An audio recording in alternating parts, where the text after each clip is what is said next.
Wow. Do you ever just get off a call and think, oh, wow, I don't know what to say. I don't think I can do Whitney justice, but to very quickly summarize in any way I can, she is founder of Flowerbx. She started her career at Gucci, moved over to Tom Ford, and then has set up this beautiful brand, completely disrupted an industry, and actually improved the customer experience on so many levels for a product that was in such a crowded marketplace and some would consider exhausted. I really hope you take away as much as I did from this interview. I think she's an absolute superstar. So without further ado, here she is.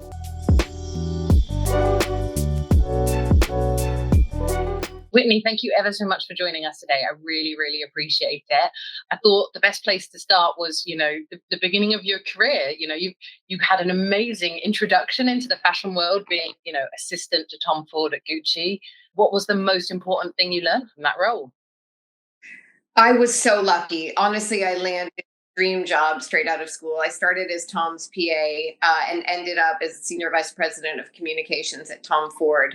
So I left Gucci when he left Gucci. What did I learn? What didn't I learn? I think the most valuable lesson I learned was the importance of hard work, like just total grind and hustle all of the time. Because I think people sort of underestimate how hard people in the fashion world work, but it's a really cutthroat, tough industry. So I cut my teeth, with the best, arguably. I learned, the power of a brand and creating a brand and sort of imbuing a product with desire, which you can do by telling the story about the product. A pair of shoes is a pair of shoes, but when you picture the lady wearing the shoes and where she's going and what she's doing in the shoes, you create this whole sort of mystique and story around the shoes that sort of imbues those shoes with desire. So I think, no one does that better than Tom does. So, the storytelling, I think, of the brand. So hopefully a little bit of that rubbed off on me and sort of what I'm trying to tell the stories around flowers.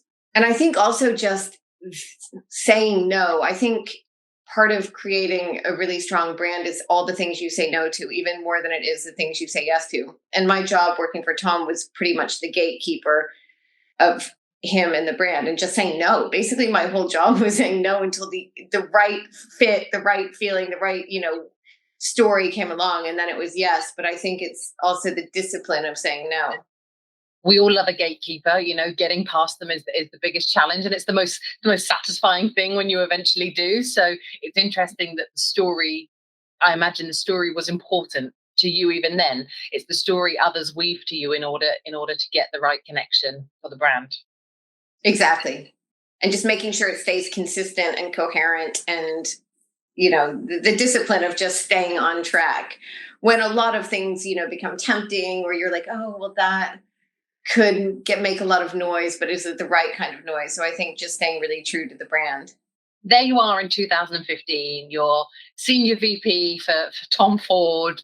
I imagine you've got a really comfortable role, a fantastic, I imagine it's a very good salary as well. What on earth made you decide I'm going to leave the comforts of this job that I've, worked my entire career to get to in order to create my own startup? It was literally the most terrifying thing I've ever done in my life because I had started my career working for Tom at 23 years old. So much of my identity and who I thought I was as a grown woman was, oh, that's Whitney. She works for Tom. Or, oh, Whitney, she's Tom Ford's right hand. So I never felt like I was anyone by myself, which is terrifying. So I felt like if I left Tom and left this career that I was leaving a part of my identity. So that was a really big sort of psychological part of leaving the job.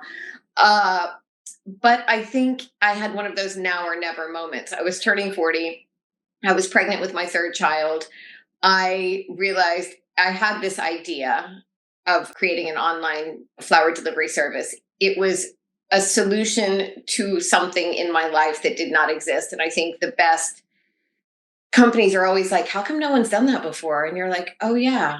So I felt like I had that answer for something that hadn't been done before and saw this industry ripe for disruption. So I think it was a perfect storm of all of those things that I was like, if I don't do this now, I'm never doing it. And I could have happily stayed working for Tom, for another 40 years and been totally happy. But it was like, I'm either going to do this now or I'm never doing it. So I think it was a perfect storm and a now or never moment. That's so inspirational. The fact that there's not many people who would say, I'm pregnant with my third child, now is the time to start a business. But the fact that you did and you managed to make it work. How did you balance childcare and founding a business? She's sort of raising herself, my daughter. No, but it does sort of somehow get easier. She's my third. I think the more children you have, the less guilt you carry around. If I'm not with them, they're with their family. She's with her brothers. They're together looking after each other. I think another thing that I found to be very useful is to bring them along on the journey with me. So they're really proud of any success I have. They're proud that when they're friends' moms or dads talk about Flowerbx. So I think giving them some ownership in what we're creating, they've helped me hump buckets. They've helped me load vans. They've helped me do installs. They've helped me early mornings. They've helped me deliver on Mother's Day. So I think bringing them along on the journey helps them really not resent time I have away from them. But the pregnancy thing, it's one of those moments in life where you stop and it's an opportunity, I think, to change what you're doing. Because I could go on, maternity leave and come back, or I could go and not come back. So it was one of those sort of a moment of pause where I was like, I can't go back. That's such an amazing story. I really like I can see what you mean. And it's a huge, I know it's your third, but it's still a huge moment in your life where actually things change. And therefore it's almost acceptable for other things to change as well, because there's a lot going on. Exactly. Wow. That's so fascinating. I don't think we'll ever have another guest on here that says, so I was, 7 months pregnant and I decided now's my time. I'd really do commend you for that. You describe Flowerbx quite frequently, I've been reading, as digitally native. What does digitally native mean to you?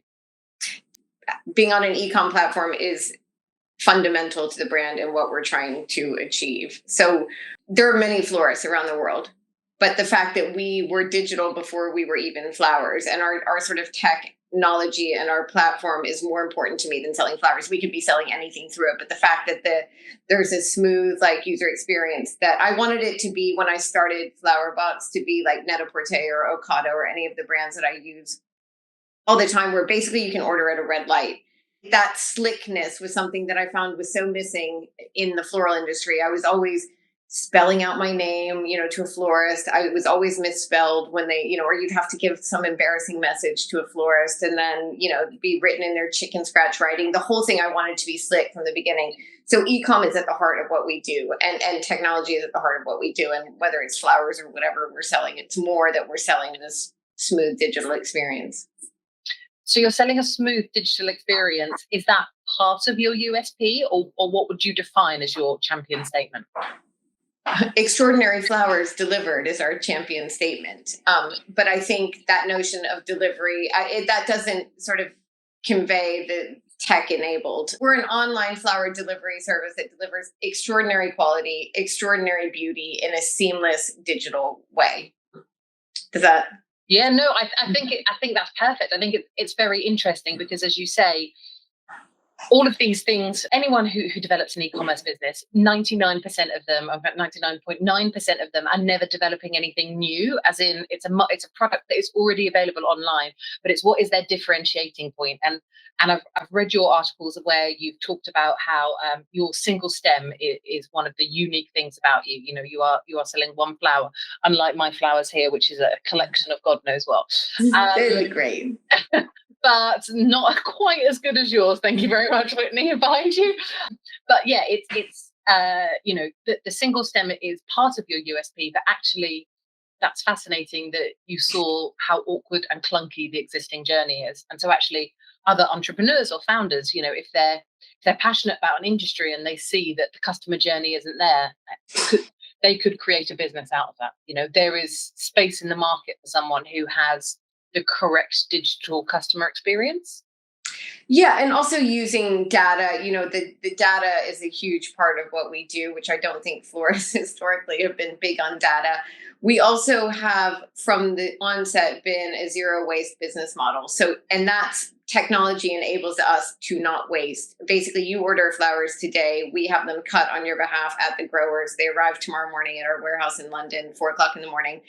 We recondition them, we do a quality control, and we send them out tomorrow. So literally, you have zero waste, which makes it much more sustainable than any florist who traditionally waste 45% of what is in the store. And technology enables us to do that. It's a just-in-time delivery model, which is enabled by technology. It also means that you're getting the freshest flowers that you cannot get fresher flowers. We're also cutting out all of the traditional middlemen steps that historically exist in the floral industry. They go to the Covent Garden market, they sit for 2 or 3 days, and they go to the florist shop, and they sit for 2 or 3 days, and then they're sold to the consumer. So you're getting a fresher product, you're getting a better product, you're getting a consistent product because it's exactly what you ordered. So you're not getting whatever has less in the shop. You're making a sustainable choice, and all of this is enabled by our platform and our sort of just-in-time delivery model. Do you think that negative working capital business model is the reason you've grown so fast, even through a pandemic? Oh, it's one of them for sure.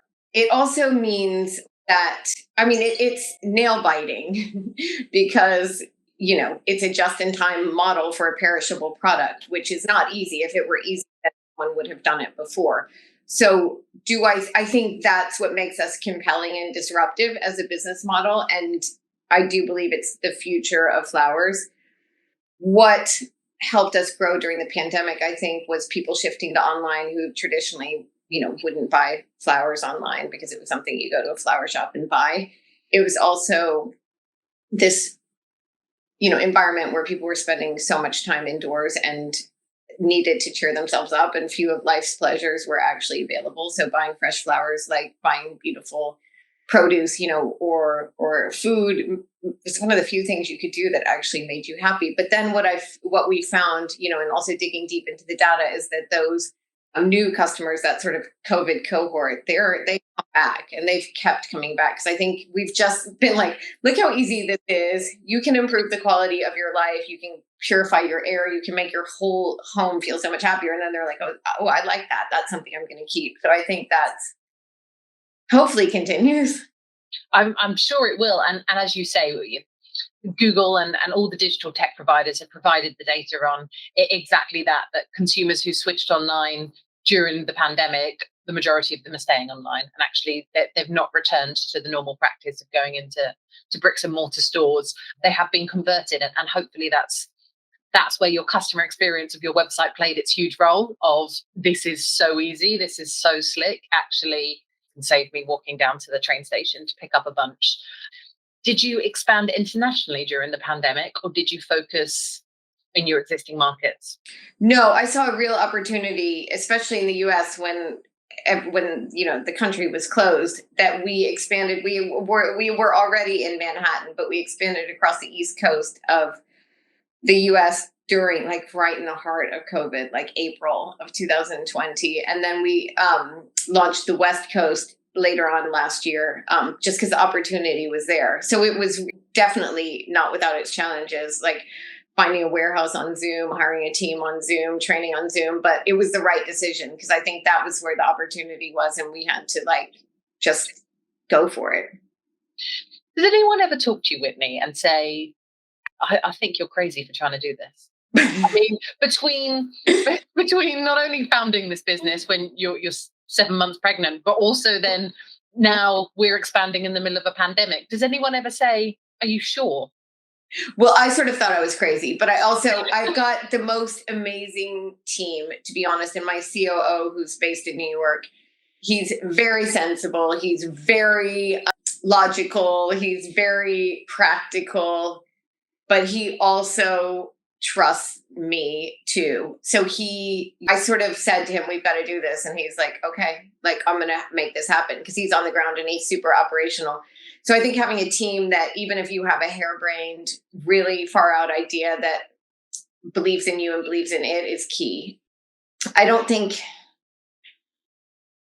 I terrified? Yes, all the time. I'm terrified every single day of my life. But if you also don't dream big, then nothing big's ever going to happen. So it also opens up the possibility for colossal failure, which I do know, but you can't have colossal success without having the possibility of colossal failure either. So that's sort of where we are. I think it's really, really fascinating, genuinely. And I think a lot of people will be inspired by it. It reminds me of something Holly Tucker, the founder of Not on the High Street, often talks about with you are the brand heart. You're the essence of the brand. You understand exactly where it needs to go and what's right and what's wrong for it. And I guess this is where you learned the discipline back in your days at Gucci and at Tom Ford, whereby, no, this is what's right for the brand. And your COO has the pragmatism to trust you on that and trust that you will steer the ship where the brand needs to go. Yes. And he's also sort of amazing at then putting a strong foundation and strong sort of systems in place to support it, because you can, if you have a million great ideas, they can all easily flop if they're not properly supported. So I'm super lucky to have a team that helps support the direction and the vision. Perfect balance. You've got your yin and your yang. Super lucky. Yes. So that sustainability angle, in terms of the fact that I can't even imagine actually what the pressure is like with the just-in-time model for flowers, particularly when the big events come up like Mother's Day and anniversaries and things. Do you think that sustainability model was fundamental when you founded the business, or is that something that then came on later? Oh, it's always been key to what I'm doing. It's always been sustainability first and then flowers, mainly because as a mom, it's something that I've been obsessed with and consumed with. I mean, I bought a Prius as our car. Literally, there was like, people thought it was a spaceship. It was like 50. I mean, it's sort of the environment and sort of minimizing my environmental impact as a person, as a family, and now as a company. It's always been a huge, responsibility I feel very strongly. So everything from our flower foods, compostable, our packaging has zero plastic, which no one, everyone's like, you can't sell flowers without having plastic because you have water, and like anywhere you have water and cardboard you need. So we have zero plastic in our packaging. Our packaging is all recyclable. We compost all of our green waste. We always have, at great expense. And when you're starting a company, if you have to pay for someone to come and take your compost every day, it's expensive, and it wouldn't be much easier to throw it in the bin, but we didn't.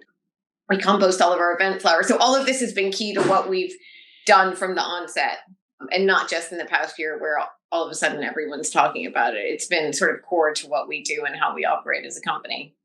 And it's obviously going to be a key to your success as well, in terms of people are starting to turn towards it, but you're not only digitally native, but actually you're sustainable native as well. It's something that has been ingrained into the foundations, and I'm imagining now the processes of the business, so that will always be at the heart of what you do.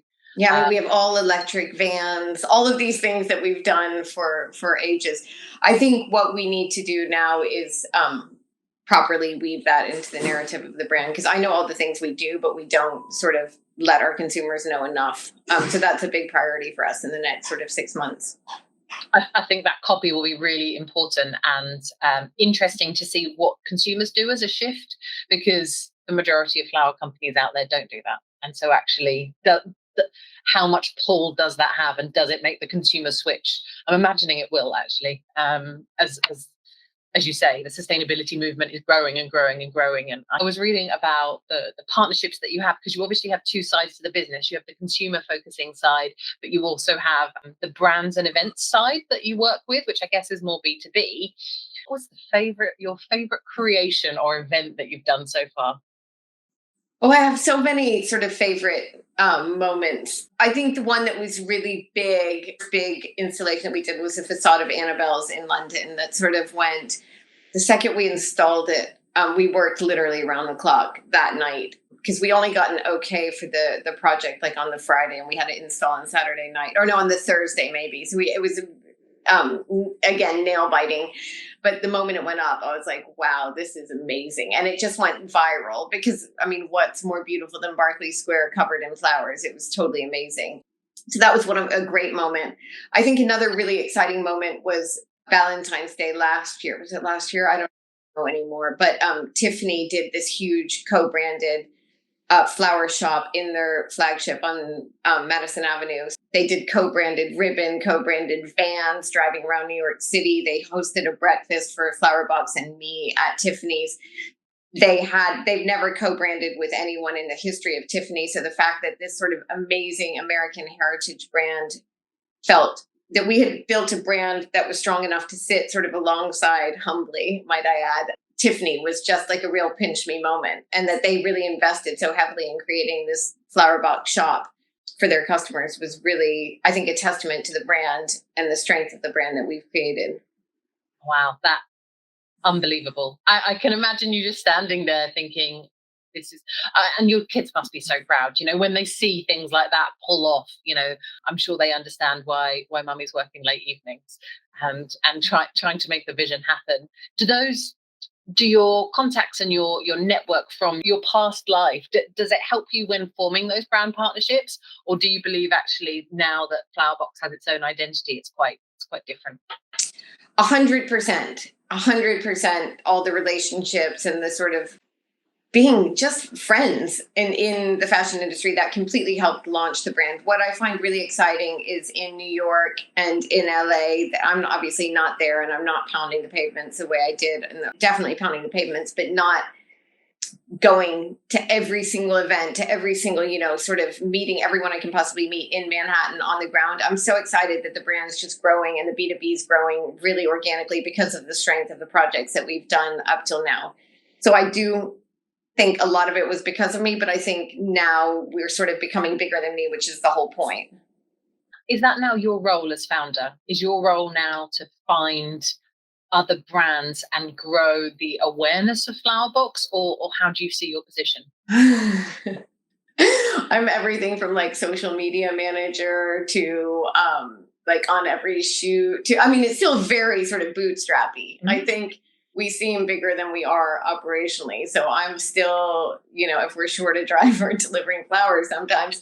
But I do see my job evolving very much into the visionary of the brand and sort of directionally where we're going with it. Obviously the storyteller of the brand, both visually and verbally.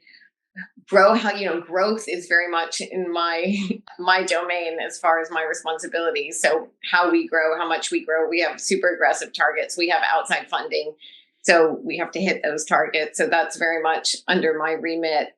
Also, future expansion. So are we going to expand to Asia? Are we going to expand to the Middle East? What does that look like while running a profitable business in, our existing territory? So yeah, my plate's full. You're spinning quite a few. I don't think you've got one. My plates are full. Do you manage to find time for a life outside of all of this? Well, I sort of love it. I completely love it. I'm sort of not looking for a work-life balance because I love my children, I love my husband, and I love my job, and they all coexist together. So I also have a really terrific husband, which I think is key, to have a partner that can help. And I have an amazing nanny who's been our nanny for 14 years. So I think having a team, a team at home and a team at work that can help when the balance is off is essential. Oh, amazing. But I've now just got to the point where I'm really fascinated. Do you think it will end up being a family business, one that they are involved in all through their career, or do you think they'll go off? I don't know. I really hope it becomes bigger than a family business. I hope to be involved for as long as I can add value, but I do hope it becomes bigger than that because I think it has the potential to become bigger than that.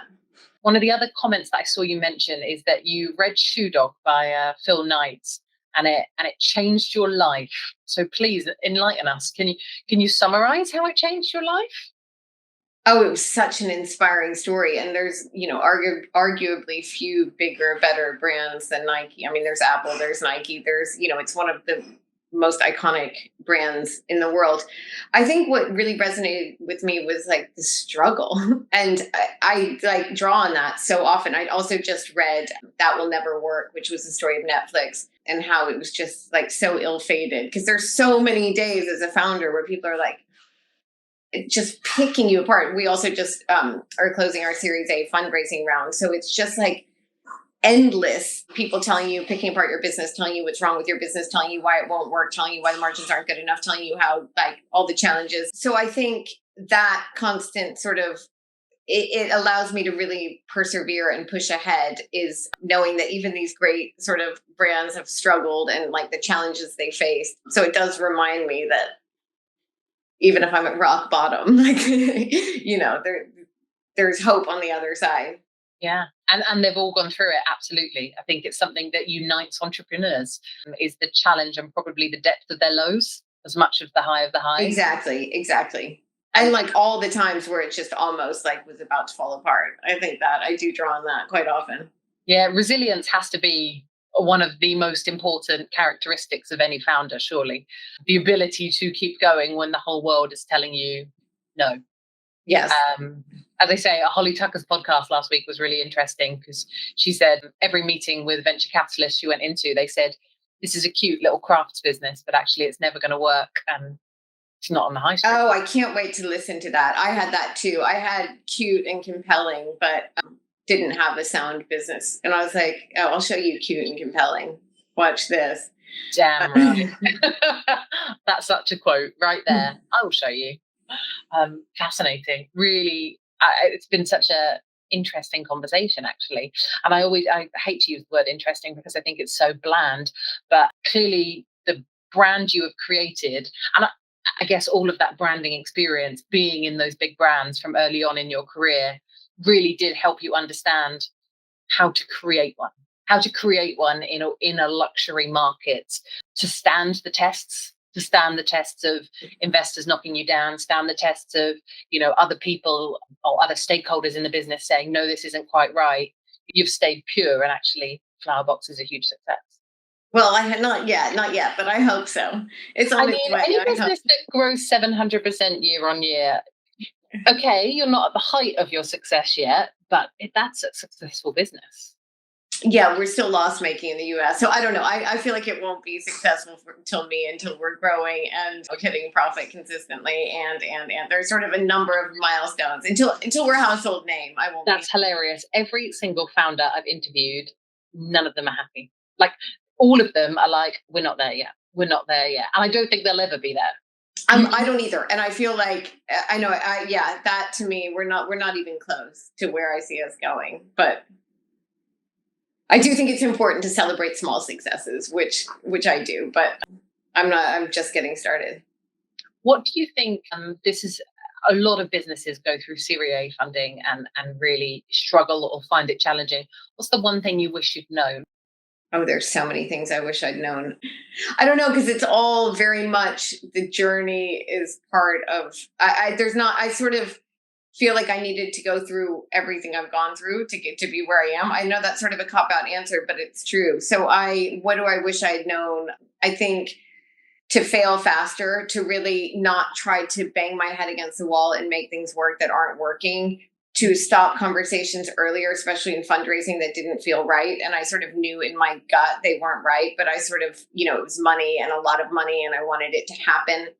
I think being really confident in what you're doing is key. So I did feel my confidence sort of shaken throughout this funding round because I'm like, am I making the wrong decision? Because I feel such a responsibility to our shareholders and to the team. So I turned away a few things that didn't feel right. In hindsight, now it's all worked out. But then there were moments over the past 3 or 4 months where I'm like, what did I do? I can't believe I just turned that away. What if that was to the detriment of the business? So I think hindsight's always, of course, much easier. But I think fail faster. I think if something doesn't feel right intuitively and in your gut, don't even have the conversation and don't waste months having the conversation. I think your insight has shown that just the founder is the essence of the brand. And actually, you've got to be completely confident. You've got to believe in the direction it's going in and believe in the people that are coming into the business, because inevitably as you grow, more and more people are going to come in, but you've got to trust your gut, because actually this is your baby. This is your project, your business. And if it doesn't feel right, it's probably because it's not right. Yeah, it's just very hard to do that when you're also in a situation where you need money to grow to even continue to operate. So it's hard to keep that conviction. I did, and I'm happy I did, but I think I would tell myself to trust your gut and, stay true to what you started to do in the first place. And also just don't work with jerks, because there were so many jerks I've met along the way the past 5 or 6 months where I'm like, phew, I dodged a bullet on that one.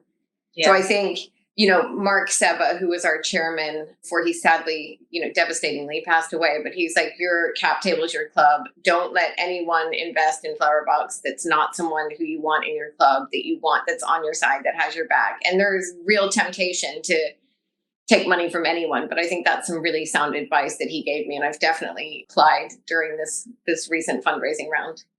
That's really fascinating. Luca, our CEO, when I first started Genie Goals, gave me some very similar advice. And he said, Hannah, we don't want to work with assholes. And so, quite frankly, if someone is one, we don't want them. No, totally true. We don't need the money that desperately. Even if we feel like we do, it's not worth it because it won't work out in the long run. And you will only damage the brand by doing it. So yeah, it works both ways. Totally. So last question is, we ask each person who comes on what their favorite, other than their own brand, what their favorite brand is in the e-commerce space right now.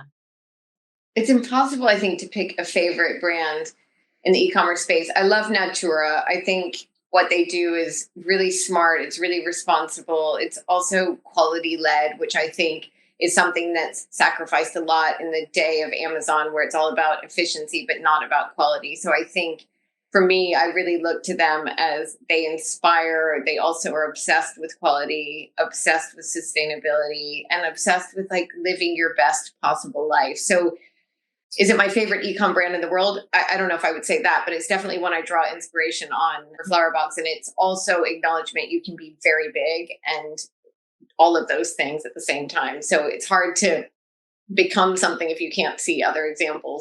And then as far as slick, I wouldn't say they're the slickest e-com experience. I think they're definitely not. Ocado, I'm just obsessed with how easy it makes it to feed a family of 5 literally, regularly. I think Matches and Net-a-Porter do an exceptional job of the editorialization of clothes and how they inspire you to wear them and buy them and, live your best life again. So I feel like we're trying to do a similar thing with flowers. Yeah, definitely. I think you highlighted some really interesting examples there. And actually, I haven't looked at the Natura website for a while. So that's what I'm going to be doing in a moment. And we also asked them at the same time, if you could ask the next person on this podcast one question, any question to do with e-commerce, what would you like the answer to right now? How do you get the tech right and to keep up with the ideas? I think that's such a challenge.